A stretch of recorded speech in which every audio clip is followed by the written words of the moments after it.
بسم الله الرحمن الرحيم. اهلا بيكم ولادي وبناتي حبايبي طلاب سنه اولى اعدادي. النهارده الفيديو بقى هيتكلم عن ايه؟ هيتكلم عن العلاقه ما بين الفلزات والقلويات وما بين اللافلزات والاحماض. يعني باختصار ازاي من الفلز نحصل على قلوي، وازاي من اللافلز نحصل على حمض. تابعونا. على بركة الله نبدأ كده، وهنبدأ بالجزء الأولاني من الفيديو اللي بيتكلم على العلاقة ما بين الفلزات والقلويات. الفلزات يا صديقي بتحترق، ومين بيساعد على الاحتراق؟ أكيد الأكسجين. يبقى تحترق الفلزات في وجود الأكسجين، مكونة مين؟ أكاسيد فلزية.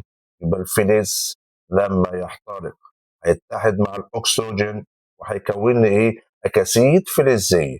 الأكاسيد الفلزية دي تعرف بالأكاسيد القاعدية. يبقى عندي اهو فلز زائد اكسجين، وجود الحراره هيدينا اكسيد قاعدي. طيب، اكسيد القاعدي ده بعض الاكاسيد القاعديه هتدوب في الميه. طب اما تدوب في الميه هتديني ايه؟ قلوي. اه يا مستر، يبقى انا من الفلز ممكن احصل على القلوي في خطوتين. هجيب الفلز واحرقه في وجود اكسجين هيدينا اكسيد قاعدي، وهاخد الاكسيد القاعدي ادوبه في الميه يدينا قلويات.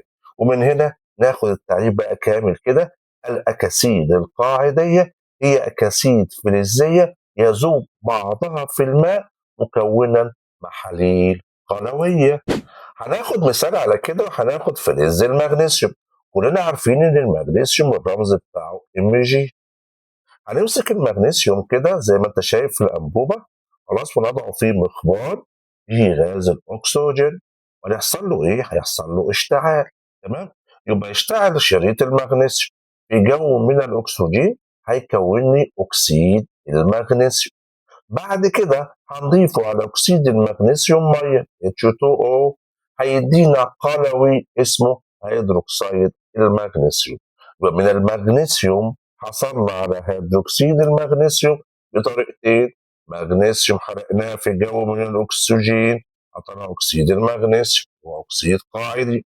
هندوبه في المية هيدينا هيدروكسيد المغنيسيوم، وهو طبعا ده قلوي. ومن هنا عرفنا العلاقة بين الفلز والقلويات. جه الدور دلوقتي يا صديقي نعرف العلاقة ما بين اللافلزات والأحماض بنفس الكيفية. هنجيبه لافلز وهنحرقه في جو من الأكسجين، فاللافلز هيتحد بالأكسجين ويدينا أكاسيد لافلزية تعرف بالأكاسيد الحامضية. نفس الفكرة هناك. يبقى عندي لافلز هيحترق بالحرارة طبعا في جو من الأكسجين، هيدينا أكاسيد حامضية. الأكاسيد الحامضية دي بقى هتذوب في الماء مكونا أحماض. أدي أكسيد حامضي هيدوب في المية هيدينا حمض.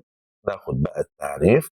هي أكاسيد الأكسدة الحامضية طبعا هي أكاسيد لا فلزية، يبقى جاية من لا فلز، هتذوب في الماء مكونا محاليل حامضية. عايزين بقى يا صديقي ناخد مثال على الأكاسيد الحامضية. هنبدأ عندنا بلا فلز الكبريت، الرمز بتاعه اس. هنحطوه عن طريق معلقة احتراق في مقدار زي ما انت شايف حضرتك كده. والمحرق هنحرق بقى مين؟ هنحرق الكبريت.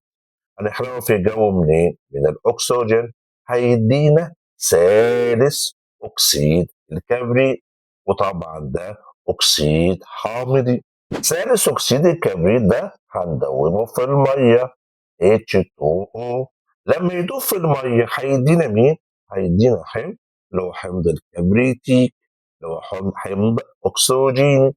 اوعك تنسى.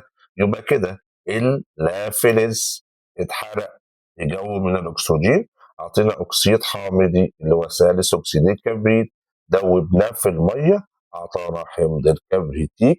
ومن هنا عرفنا العلاقة بين اللافلز والأحماض.